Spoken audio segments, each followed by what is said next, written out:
Hola, estamos en el taller de yoga y os presentamos a Julián Peragón, que nos hablarás de tu nuevo libro, Estar en el Mundo. Y estamos aquí gracias a Mónica, que está en la cámara, que llevamos 14 años en este centro gozando de dar clases de yoga. Y entonces, pues bueno, Julián es mi maestro, es el que nos ha formado a los dos.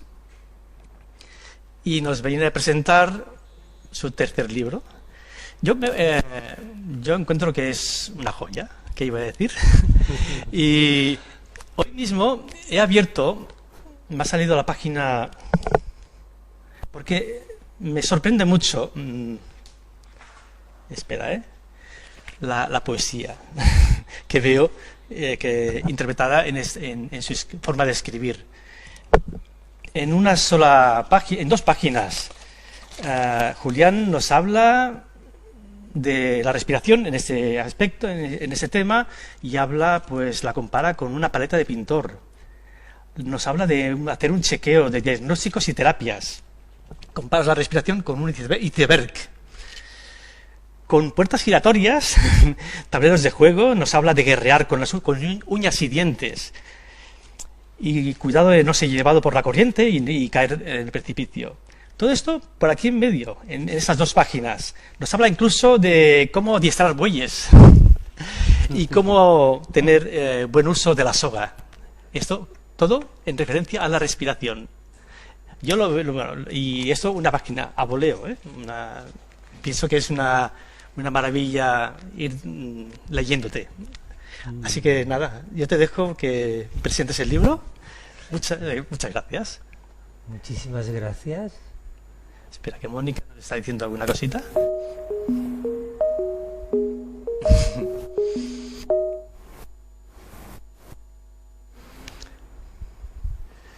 Ahora me dan ganas de decir aplaudir. Bueno, muchísimas gracias a Alex y Mónica por hacerme sentir en casa siempre que he venido. Ha sido un placer. También gracias a todos vosotros por aceptar la invitación.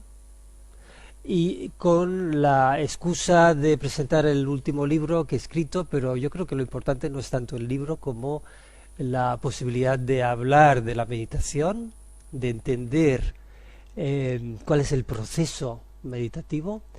Y es cierto que, bueno, me han hecho muchas entrevistas últimamente a raíz del libro y a veces me doy cuenta de que doy por hecho que cosas muy básicas que a lo mejor no para todos están tan claras, ¿no? Por ejemplo, el hecho de qué es la meditación o para qué sirve la meditación, ¿no?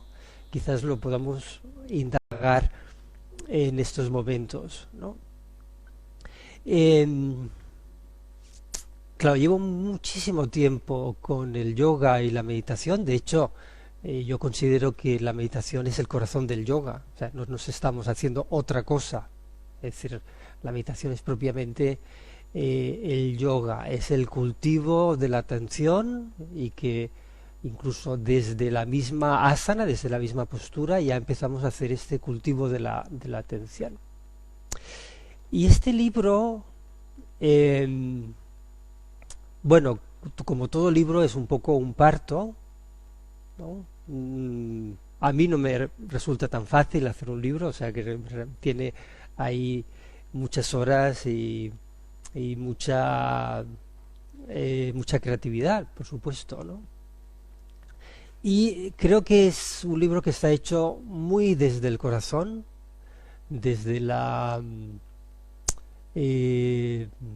desde mi propia experiencia, ¿no? Intentando indagar en todos los pormenores de ese proceso de indagación.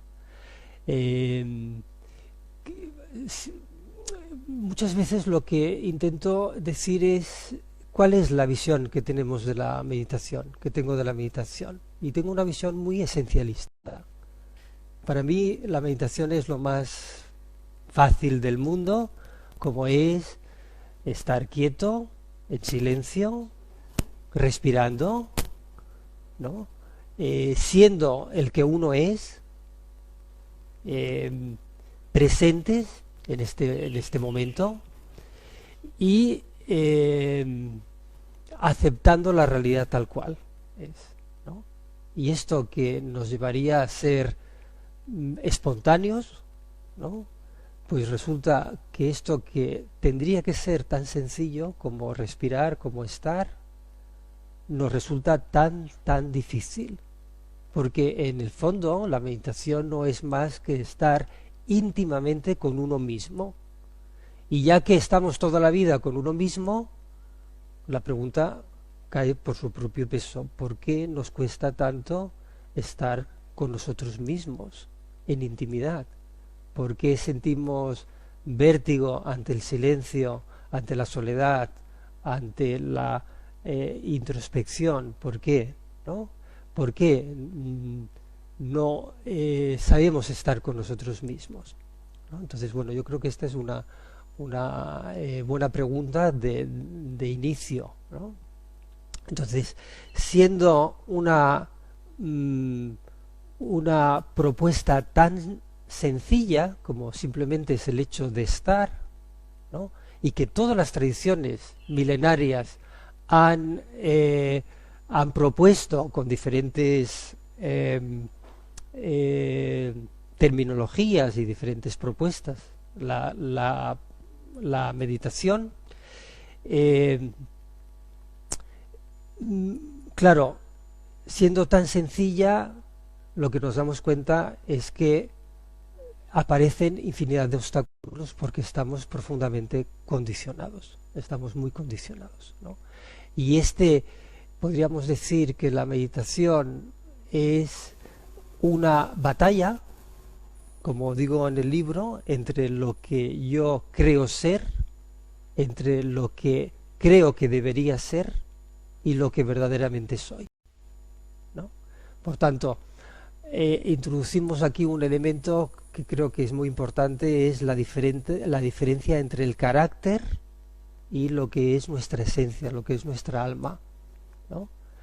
Igual que nos damos cuenta de que tenemos un cuerpo pero no somos el cuerpo, también tendríamos que percibir que tenemos una mente pero no somos la mente, somos algo más, somos una esencia, somos un flujo de conciencia, ¿no?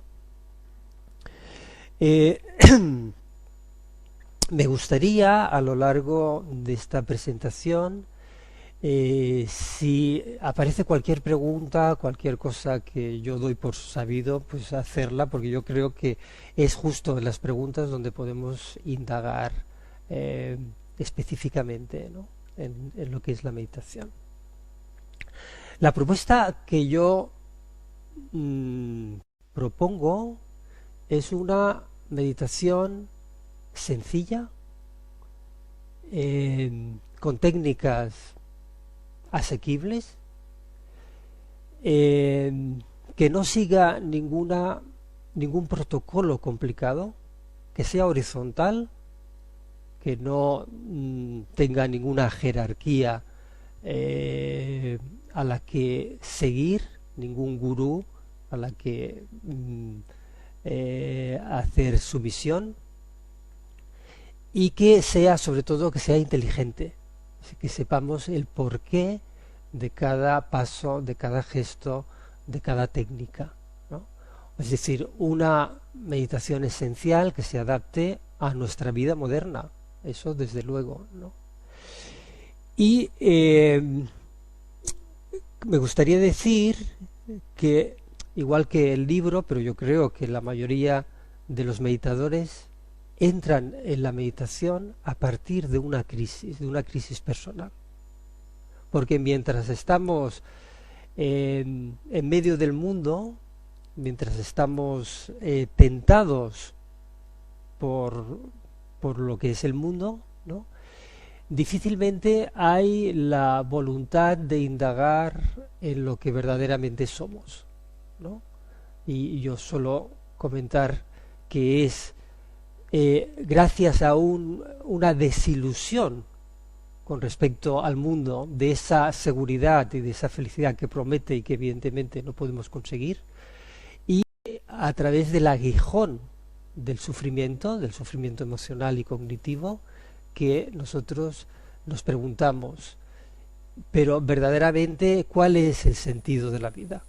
¿Cuál es el sentido de la vida? O sea, la meditación en un primer momento nos sirve como para recogernos del mundo, para entender cuál es el dibujo que estamos haciendo, el dibujo vital que estamos haciendo.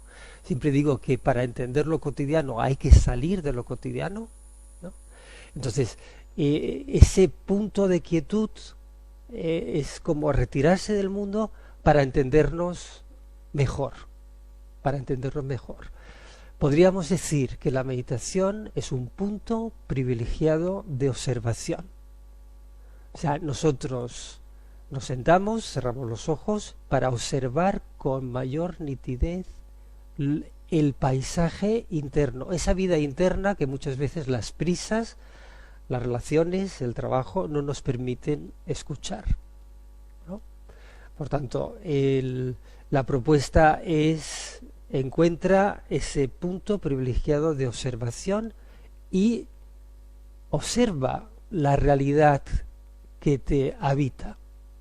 Es decir, lo más complejo en la meditación es que cuando tú cierras los ojos aparecen todos los personajes de tu vida. Aparecen traumas complejos, alegrías, placeres, miedos, fantasmas, o sea, elementos fantasmáticos, quiero decir, y todo eso es lo que conforma tu vida interior. ¿Qué hacemos con todo eso que aparece? Todo eso que está en uno y todo eso que es real, ¿no? En primer lugar, se trata de reconocerlo, reconocer que todo eso nos habita y que eso forma parte del condicionamiento. Y el condicionamiento, pues evidentemente nos limita la libertad de ser de lo que somos, nos limita la libertad. Por tanto, la meditación es incómoda porque cuando observamos todo eso que está condicionado, no queda otra que tirarlo a tierra, no queda otra que desmoronarlo, ¿no? Es una deconstrucción de un artificio, de un, podríamos decir, de una estructura del carácter cuyo objetivo era sobrevivir emocionalmente, pero que ya se ha quedado obsoleto y no tiene sentido, ¿sí? Es decir, gran parte de ese carácter tuvo su sentido cuando éramos pequeños, cuando éramos adolescentes, pero ya no lo tiene y sigue asfixiándonos. Por tanto, meditar, como siempre digo, es una actitud de valientes porque hay que tirar el edificio abajo. Ese edificio que prometía seguridad, pero que en realidad nos limitaba en nuestra apertura de lo que verdaderamente somos, ¿sí? Por tanto, meditar es aprender a convivir con la vulnerabilidad, con las inseguridades, ¿no? Y sobre todo con la realidad de la vida que es impermanencia, ¿no? Y eso, claro, nos quita, podríamos decir, los agarraderos psicológicos con los que hemos convivido. Os pongo un ejemplo muy sencillo. Es decir, todos hemos aprendido a nadar con un flotador, ¿cierto? Todos, ¿no? El flotador le da al niño, a la niña, un extra de seguridad, ¿cierto? Pero es artificial. Es cuando el niño o la niña de golpe descubre que sin el flotador puede sostenerse, puede flotar, porque el mar, que previamente lo veía como amenazador, de golpe nos sostiene. Y algo pasa a nivel de nuestra psique profunda. Es decir, la estructura del carácter es nuestro flotador, ¿cierto? Y la meditación nos da esa confianza para decir, y sin esa estructura, sin esa identificación con la estructura del carácter, podemos vivir, porque la vida nos sostiene. Pero para sentir que la vida nos sostiene, hay que tener una gran fe y una gran confianza. ¿Se entiende la metáfora? ¿No? Entonces, la vida, lo digo también en el libro, es mucho más cruda, mucho más salvaje, mucho más irracional de lo que nosotros quisiéramos. Pero la vida es lo que es, y pelearse con lo que es necio, no tiene ningún sentido. La vida es lo que es decir, nacemos y tarde o temprano moriremos. Es decir, y esa aceptación de lo inevitable, esta aceptación de que la vida no la tengo, no la poseo, no la puedo encerrar en una caja fuerte, sino que la vida es un don que nos es dado cada día. No sabemos si mañana seguiremos vivos, nadie lo puede saber, ¿no? Entonces, ese aterrizar en lo real, tanto externo como interno, esto es lo que nos da el gran sabor de vivir. Vivir como, podríamos decir, con la piel directamente, ¿no? Sin tanta armadura. Sin tanta armadura. El carácter no deja de ser más que un escudo y una espada, es decir, un mecanismo de defensa, ¿no? De defensa y de ataque. Pero esto no nos permite expresar lo que verdaderamente somos, ¿no? De ahí la necesidad de indagar en la meditación y descubrir quién somos verdaderamente. Es un proceso de autodescubrimiento, ¿no?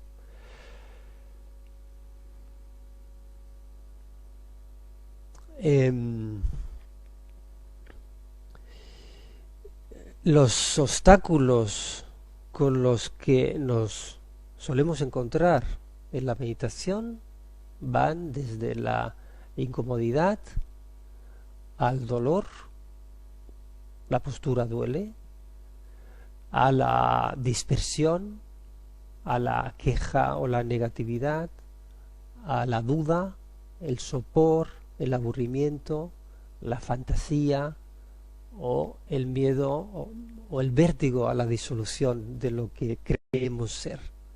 Infinidad de obstáculos aparecen como resistencia a lo que es la existencia, ¿sí? Es como que no queremos vivir en 3 dimensiones, queremos vivir en 2 dimensiones, en una dimensión plana de la existencia, donde que nos dé seguridad. Simplificamos la realidad para adaptarla a nuestras necesidades y para alejarnos de aquello que nos amenaza, ¿no? En la estructura del carácter, por ejemplo, lo que vemos en el fondo de ese carácter es que hay un dolor profundo, una carencia emocional y una falta de reconocimiento. Y ese es el dolor primario que articula después un carácter como evitación, como digamos una pasión y una fijación del mismo carácter para calmar ese vacío existencial. Pero esto no es más que una interpretación, en realidad. Es decir, ese vacío no es amenazador. Por eso también digo en el libro, ante el vértigo, delante del abismo, como metáfora, ¿no? Es decir, la vida te susurra, abandónate porque tú también eres abismo, tú también eres abismo, ¿no? No sé a quién le decía el otro día que hay como tres maneras de entender lo que es la creación, el universo, ¿no? Es decir, está la visión científica, que tiene una visión neutra, el universo es neutro. Está la conciencia ordinaria, que nos dice el universo es peligroso, ¿no? Y te tienes que defender. Y después está la visión del místico, que siente que el universo es profundamente benéfico, que conspira en cada situación que nos encontramos precisamente para desarrollarnos, para crecer. Entonces es una visión totalmente diferente, ¿no? La visión ordinaria y la visión mística, ¿no? Entonces el problema básico ante la existencia es el miedo, ¿no? Y por tanto la meditación es una manera de enfrentar ese miedo, porque nos damos cuenta de que el ser está permeado en toda la existencia. Esta idea de yo soy yo y tú eres tú es una idea muy limitada, muy relativa. El místico lo que descubre, no de forma intelectual, sino de forma profunda, es que todo está unido, todo está unificado, todo está interpenetrado. Por tanto, el yo y el tú deja de tener sentido, porque en realidad todos somos uno. Sí que hay unas diferencias relativas con las que nos manejamos en la vida social, por supuesto, pero en el fondo todos somos uno, ¿no?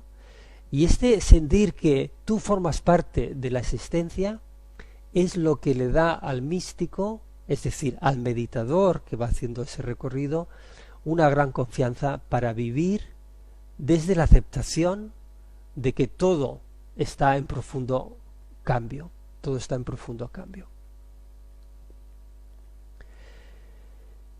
No sé, tantas cosas. Si se os ocurre alguna pregunta, así podemos focalizar. Se entiende un poco lo que es la propuesta meditativa.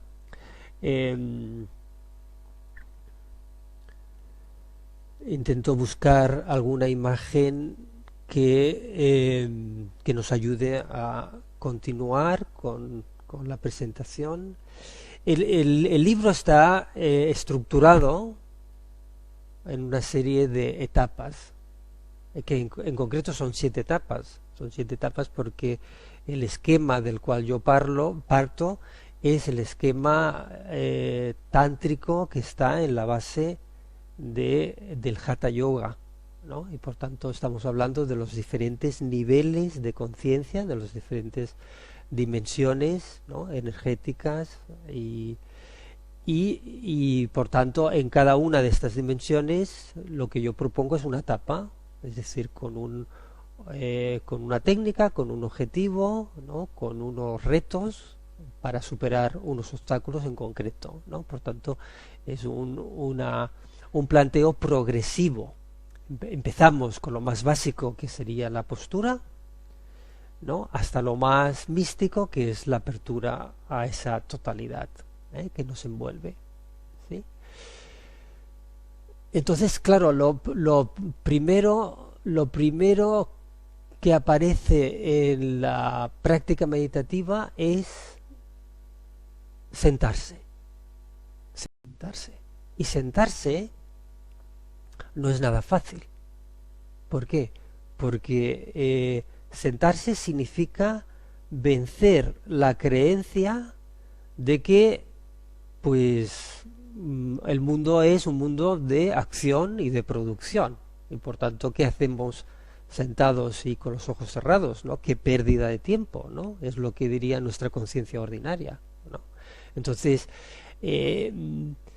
nos podemos llegar a sentir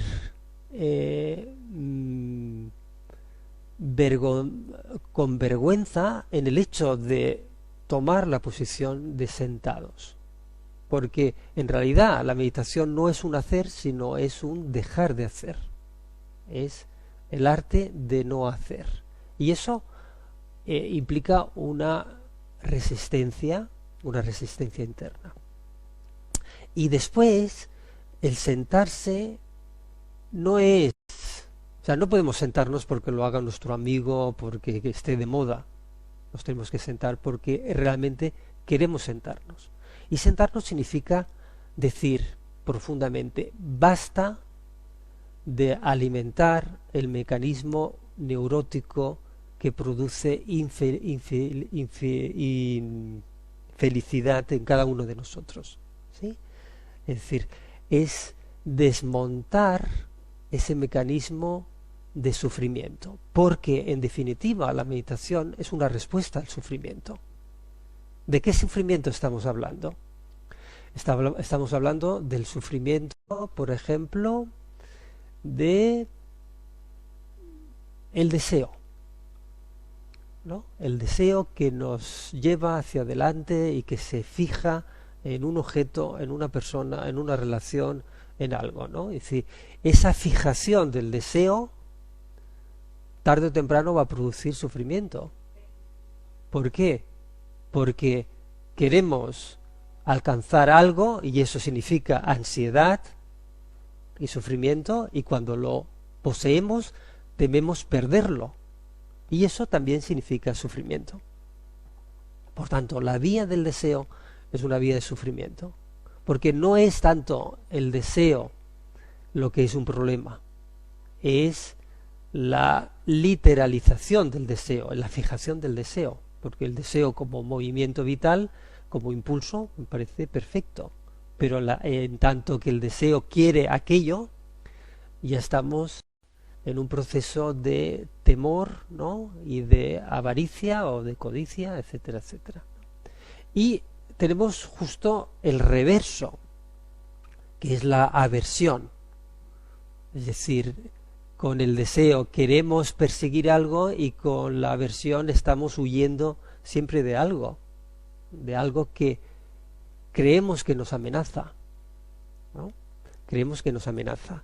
Estamos llenos de miedos, de fobias, de manías, etcétera, etcétera, que en definitiva nos limitan el hecho de vivir y por tanto nos producen sufrimiento, ¿no? Entonces tenemos el deseo, tenemos la aversión, pero también tenemos lo que llamamos la ignorancia, la ilusión, unas creencias limitadoras que nos dicen que la vida o la realidad es de tal manera, pero simplemente es una visión muy limitada, ¿no? Entonces, siempre que creemos que las circunstancias nos van a proveer de un placer, poder, felicidad, etcétera, eso nos va a llevar al sufrimiento, porque no hay ninguna circunstancia que pueda hacerte feliz. No sé si se entiende. Las circunstancias pueden favorecer una vivencia, pero jamás la circunstancia por sí misma te va a hacer feliz. Nunca. Porque no se trata, la felicidad no está tanto en conseguir algo como en una actitud ante la vida, ¿no? Y por tanto se puede ser feliz pues con mucho o con poco. No depende. De hecho, quiero decir,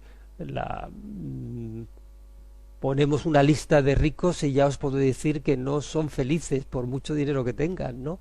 Porque, quiero decir, la riqueza aporta unas ventajas, pero también nos mete en un laberinto, ¿no? En una complejidad. Entonces, darnos cuenta de que las circunstancias son neutras y es lo que nosotros ponemos en la circunstancia, el poder que nosotros ponemos en las circunstancias. Por tanto, nos impotentizamos porque creemos que es aquello lo que tiene poder, y no es eso, sino es realmente nuestra forma de vivirlo, ¿no? Por eso En yoga hay un concepto que se llama samtosha, que significa contentamiento.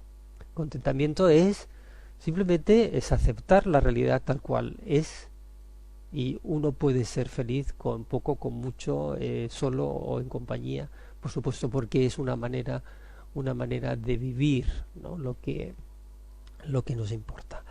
Y otro de las fuentes de sufrimiento es un exceso de individualidad, un egoísmo que hace que nos sintamos separados con el resto, ¿no? Y que estemos siempre buscando una ventaja, una tendencia, ¿no? De barrer siempre hacia nuestra casa, ¿no? Ese egoísmo que quiere tener razón a toda costa y que está fijado en unas ideas que le dan seguridad, eso también nos lleva al sufrimiento. Y por último, desde la perspectiva del yoga, ¿no? Es decir, el apego a la vida, ¿no? Que no es más que el reverso del miedo a morir, del miedo a desaparecer, eso también nos lleva a un profundo sufrimiento, ¿no? Y esta es, yo creo que la gran revolución que promete el camino meditativo es: hay una salida al sufrimiento psicológico y emocional. Hay una salida. Es decir, no estamos hablando del dolor consustancial que significa vivir, porque la vida tiene contundencia y eso a veces duele, por supuesto. Si se nos muere un ser querido, por supuesto que hay que hacer un duelo.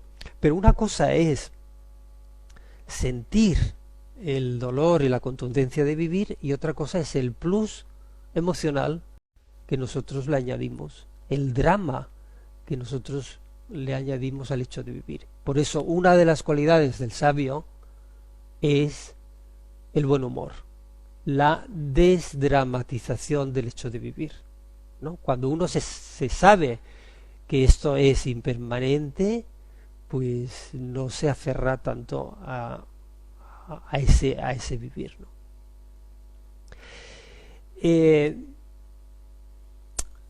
Pero vuelvo al libro porque creo que es interesante. Es decir, voy avanzando en las diferentes etapas de la meditación, pero al final lo que me parece más sustancioso del libro es una propuesta ética, porque lo que vengo a decir que si ya es difícil sentarse a meditar, porque significa vencer unas resistencias y estar con uno en intimidad, ¿no?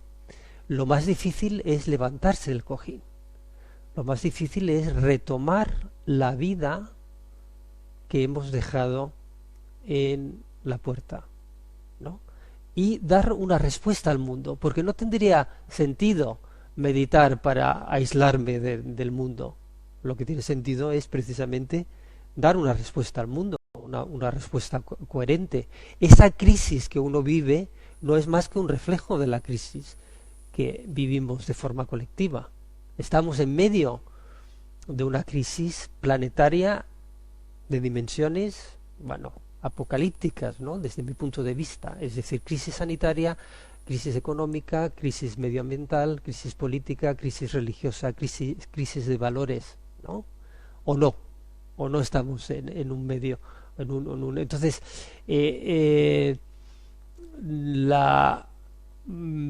podríamos decir que nos persigue los talones la barbarie.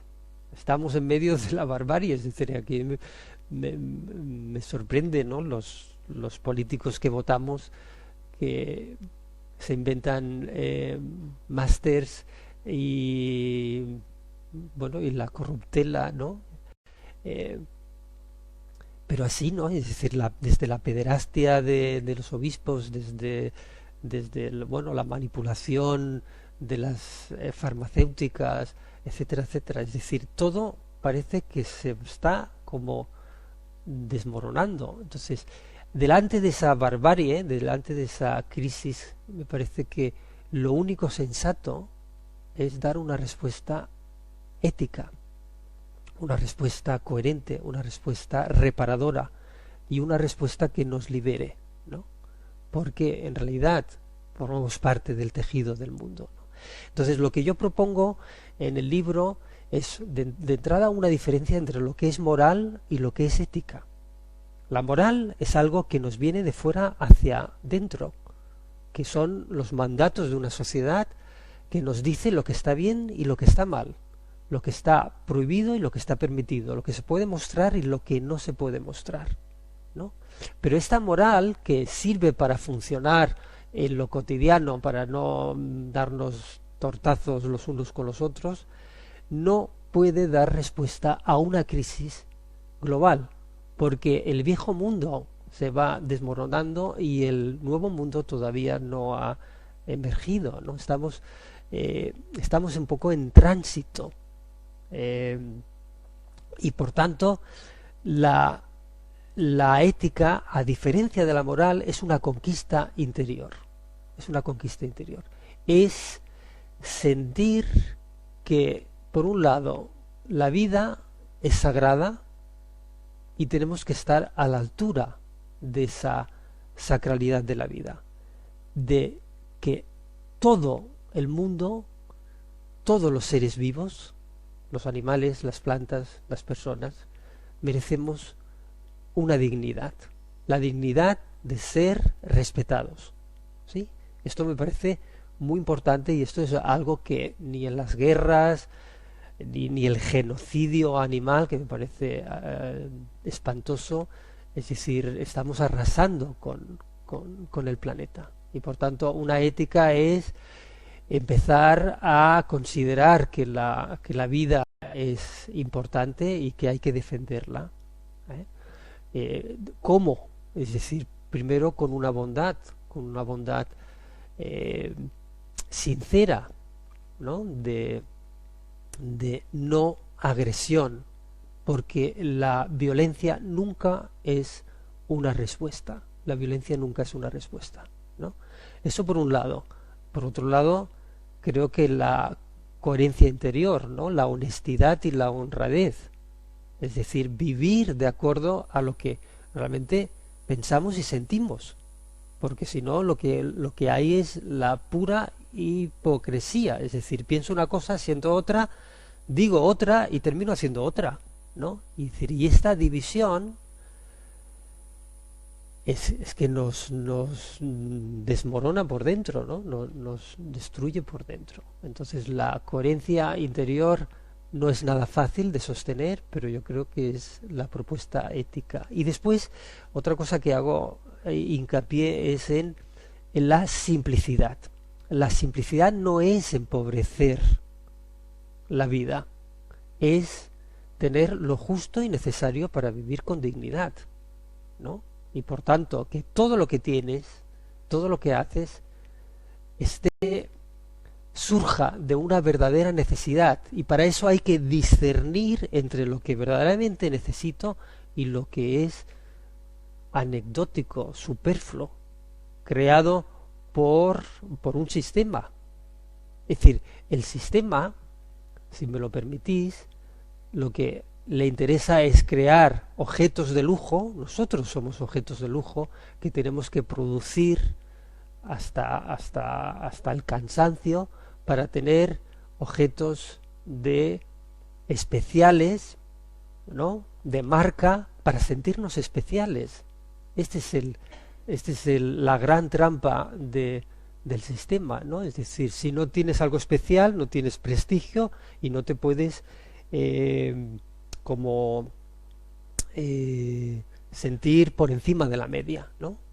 Es decir, el virus es un sistema que no podemos sostener ni nosotros ni el planeta, y por tanto la actitud de simplicidad, ya digo, simplicidad no significa empobrecimiento, es lo mejor que podemos hacer con nosotros y con el mundo, ¿no? Es decir, consumir aquello que verdaderamente necesitamos y no más, porque esta es la mejor manera de redistribuir la riqueza, ¿no?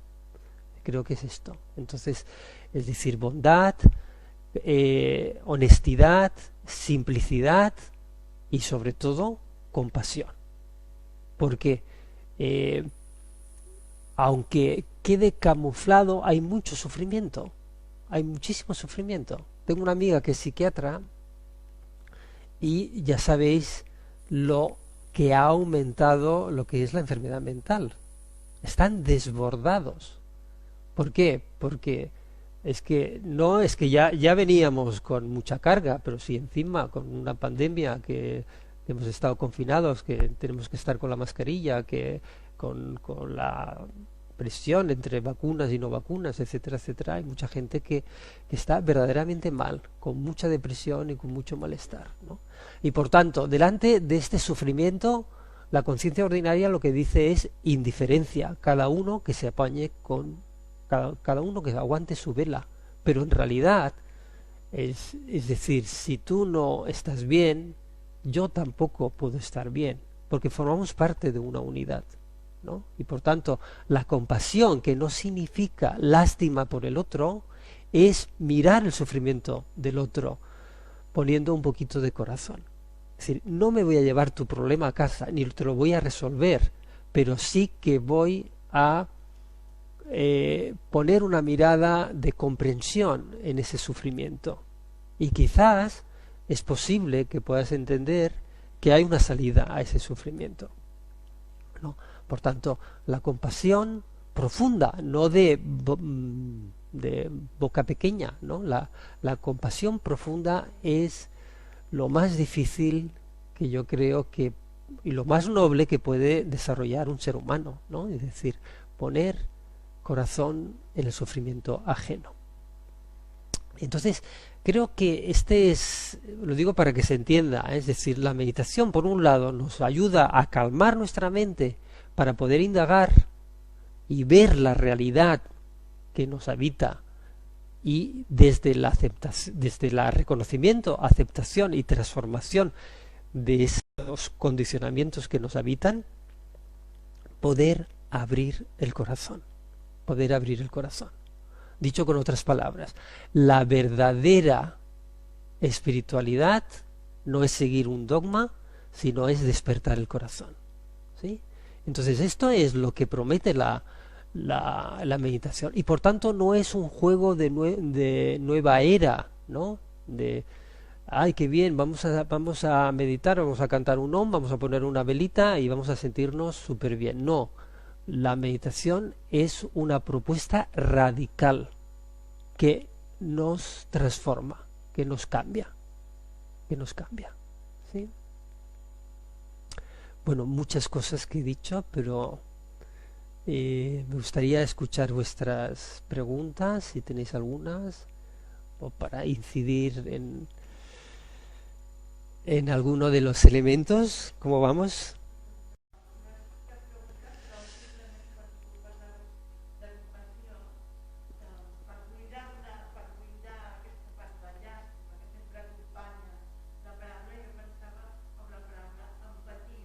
Claro, sí. Sí. Empezamos con la empatía, sentir que algo resuena en cada uno.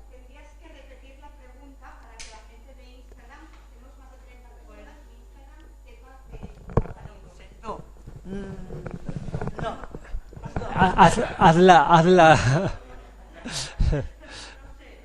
Sí, la.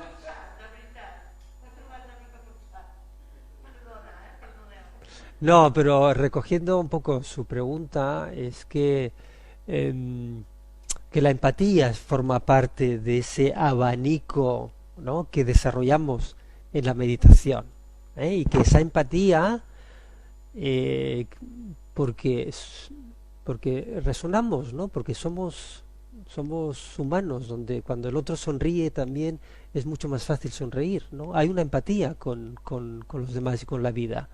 Pero tenemos que dar un salto mucho mayor, que es hacia la compasión, ¿no?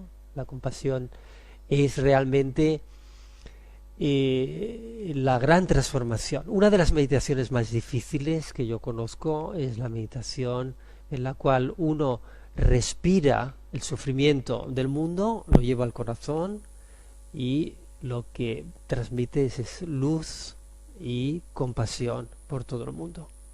Uno se podría decir, bueno, pues esto quizás no tiene ningún sentido, pero sí que lo tiene, porque abrirse al sufrimiento del mundo es relativizar el propio sufrimiento, ¿sí? Y es dejar de estar como aislado. Una de las cosas que yo suelo decir, y también lo escribo en el libro, es que en realidad el sufrimiento no es de uno, el sufrimiento es del mundo y resuena en la fibra más sensible que tenemos. Pero cuando te das cuenta de que el sufrimiento no es absolutamente tuyo, sino que es un poco como esa brisa que te llega, ¿no? Entonces, compartir el sufrimiento con los demás aligera el mismo sufrimiento. O sea, la importancia personal que sostiene el sufrimiento es lo que le hace realmente virulento, ¿no? Lo que nos hace realmente no poderlo resistir. Hay una pregunta de Silvia Cruz. ¿Hacer meditación nos puede ayudar a tener más control sobre nuestras emociones? Por supuesto. Pero una de las técnicas básicas que hacemos en la meditación es mantener una conciencia de la respiración fluida, ¿sí? Y como la respiración y las emociones están profundamente interconectadas, cuando nosotros respiramos plácidamente, invitando a una profundidad, todo ese volcán emocional se va apaciguando. Sin embargo, es decir, no hay otra manera de resolver el tema emocional si no vamos a las raíces de qué es lo que provoca en nosotros las emociones, sea el miedo, sea la ira, sea la tristeza, sea cualquier emoción básica que surge en cada uno de nosotros, ¿sí? Yo lo diría de otra manera, es decir, la meditación es una invitación a desnudarnos de creencias, de suposiciones, de visiones caducas, también de una sobrecarga emocional y desnudarnos para quedarnos con lo esencial. Lo esencial es ese ser profundo, podríamos decir que sería en terminología cristiana el alma, y que su propia naturaleza es la de la sensibilidad y la búsqueda del amor y de la belleza. Es decir, nuestra alma se cierra y se reseca cuando falta en nuestra vida amor y armonía.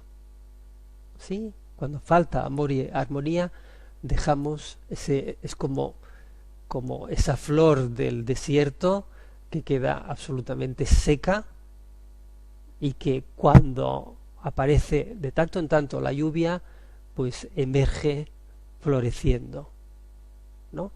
Somos una semilla y cuando las condiciones son adecuadas empezamos a florecer. Es decir, si tuviéramos la conciencia de que somos flores humanas y por tanto con el simbolismo de la flor, ¿no? Es decir, somos belleza, somos delicadeza, somos aroma. Es decir, si nos diéramos cuenta de que somos flores humanas, es decir, que el sentido profundo de nuestra vida es florecer en esa flor específica, cada uno con la suya, ¿no?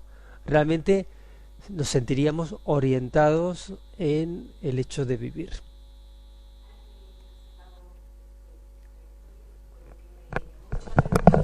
En el libro,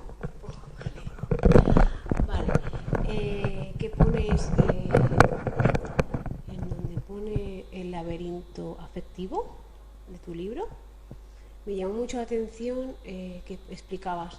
Tal vez por eso en el silencio de la meditación me imagino que en el centro de mi corazón florece una flor. Eso es. bella, perfumada y delicada. Y me digo que ojalá pudiera amar como lo hace la naturaleza, sin un porqué, sin condicionamientos y sin expectativas. Me encantó. Gracias. Ya, Pues sí, eso claro, cada esa semana. sería una forma de meditar, ¿no? Amar sin expectativas, ¿no? Sin un porqué. Simplemente porque forma parte de nuestra naturaleza. Os voy a proponer una meditación muy cortita, ¿sí? Entonces, para ello tendríamos que estar sentados en la silla, sin apoyarnos en el respaldo, manteniendo la columna vertical. También los que nos estáis viendo en el live, ¿no? Y os voy a proponer hacer una mudra, que es un gesto simbólico, que es Garuda Mudra, que es, fijaros que los dedos pulgares se juntan y que las alas del águila, ¿no?, se van a colocar justo en el centro del pecho, ¿sí? Entonces, con los ojos cerrados, vamos a sentir, por un lado, como las manos son tan sanadoras que hacen despertar un poco la sensibilidad de nuestro corazón.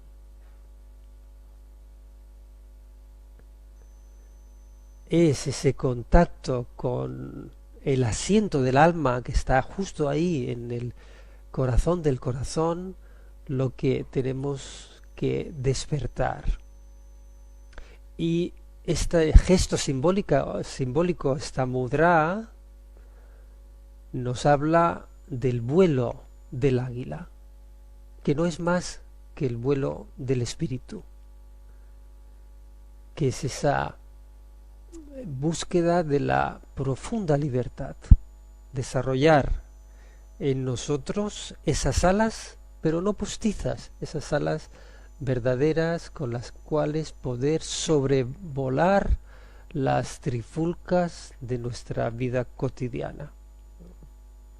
Déjate sentir a través de la respiración ese contacto íntimo con lo que tú eres, con tu esencia. Siente que esas alas crecen en tu interior y empiezas a saborear lo que significa verdaderamente la libertad, que no es la libertad del ego que quiere hacer lo que le da la gana, sino es la libertad de ser el que soy, de ser la que soy. Pura espontaneidad, la plenitud del ser.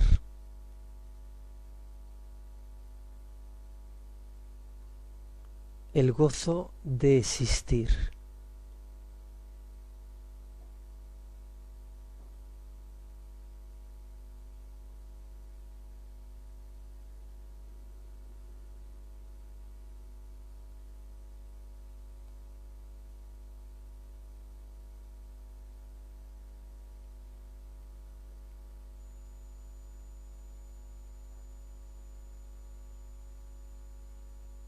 Estar contigo con la mayor intimidad posible.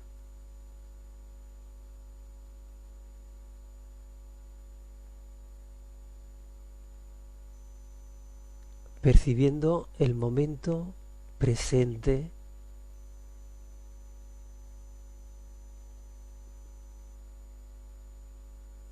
la belleza de la quietud, de ese silencio interior.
Inspiramos profundamente.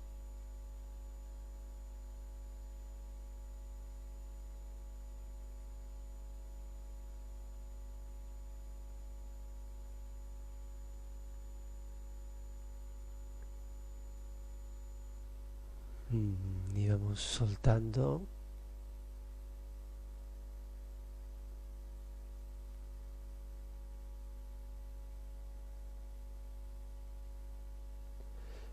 El silencio interior tiene un gran valor porque si no hay silencio no podemos percibir la sinfonía de la vida. ¿Sí? Es decir, si hemos ido a algún concierto de los que nos gustan, ¿qué haces? Quedarte en silencio. Porque si tú estás hablando con el de al lado o si tú estás rumiando lo que vas a hacer al día siguiente, te pierdes el concierto, ¿no? Has pagado una buena pasta para ese concierto y lo que tú haces es abrirte al concierto, ¿no? Sí, más fácil porque es algo especial, ¿vale? Pero es que la vida es siempre especial. Lo que nos parece cotidiano, doméstico, rutinario, en realidad, si lo miras desde otro punto de vista, es extraordinario, ¿sí? Por ejemplo, cada nacimiento, como hay tantos nacimientos, nos parece pues algo cotidiano, pero en realidad, si lo vemos con total conciencia, una nueva vida es algo extraordinario. Es decir, como de dos células se forma un ser con trillones de células, cada una en su sitio, ¿no? Y con una capacidad de sentir, ¿no? ¿Se entiende lo que digo? Es decir, porque el hecho de que hay muchas personas que nacen no significa que eso no sea extraordinario, ¿sí? Por tanto, el silencio, la única manera de percibir la belleza de la creación es haciendo el silencio. Y me gustaría acabar con una imagen que me parece que es interesante. Es decir, es desde esa apertura que podemos percibir la música de la vida y la respuesta es una danza creativa. Si os gusta la danza nunca se para. La danza siempre está en movimiento. No te puedes quedar en el aire, ¿no? Y por tanto, esta respuesta espontánea ante la vida, sin resistencia y sin premura, ¿no? Simplemente estar en profunda disponibilidad a lo que acontece, respondiendo a lo que reclama la vida, por tanto, como si fuera una danza, sin echar mano de la memoria, es decir, sin posturas prefijadas. Esto es lo que configura la gran sabiduría, ¿no? Siendo espontáneos en este momento. No porque tú hagas la acción, sino porque la acción se hace a través tuyo. Porque te vuelves un canal, y ese canal es lo que realmente tiene valor, ¿no? Es decir, estamos en medio, ¿no? Somos como, podríamos decir, ese canal, ¿no? Que conecta una realidad con la otra. Y esta es, yo creo que la imagen que me parece más difícil, ¿no? Pero más inspiradora, ¿no? Es decir, somos el río que ha hecho un recorrido desde la montaña y por fin nos abrimos al ancho mar del cual hemos nacido. ¿Sí? ¿Se entiende la metáfora? Es decir, este volver a la vida, es decir, haber pasado por una estructura individualizada para darnos cuenta de que solamente era una manera de tomar conciencia de lo que es la vida, es decir, de darnos cuenta, de volvernos consciente, volver otra vez al ancho mar, es decir, a esta dimensión infinita de la existencia. Esto es lo que de alguna manera percibe el místico en la meditación. No sé si queréis comentar algo más. Tengo que pedir disculpas por todas las metáforas y por toda la poesía que muchas veces, pues no sé, uno tiene que hacer malabarismos. Esto de poesía, para mí es que es una forma muy entendible. Para mí es hacer fácil explicarlo fácilmente lo difícil, como es algo tan irracional como meditar. Así que yo recomiendo mucho este libro, que no es de poesía, es de gran sabiduría, pero realmente con esas comparativas, con esas imágenes que a mí me ayudan mucho. Símbolos, metáforas, ¿no? Para entender esto. Sí.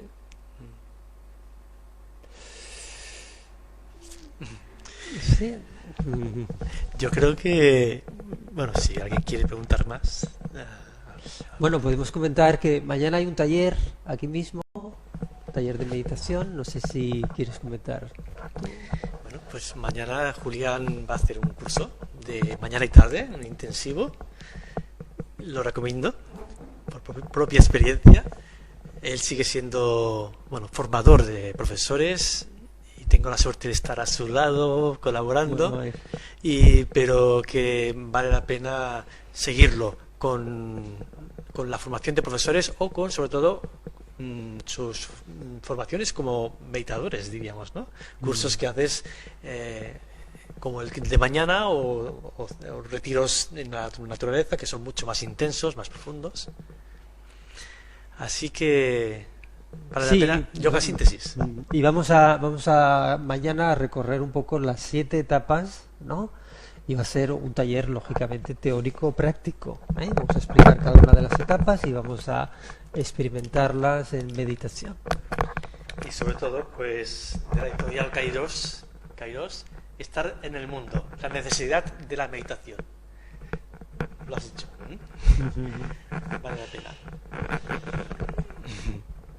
Muchísimas gracias por vuestra presencia y estamos en contacto. Gracias.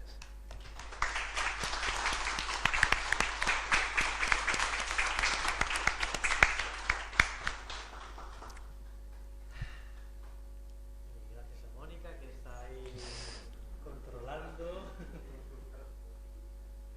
Tienes un montón de corazones, ¿eh? ¿Sí? Corazones, más de 25 personas, mucha gente te ha... Muy bien. ¿De qué color son los corazones? Vamos un minutito tarde.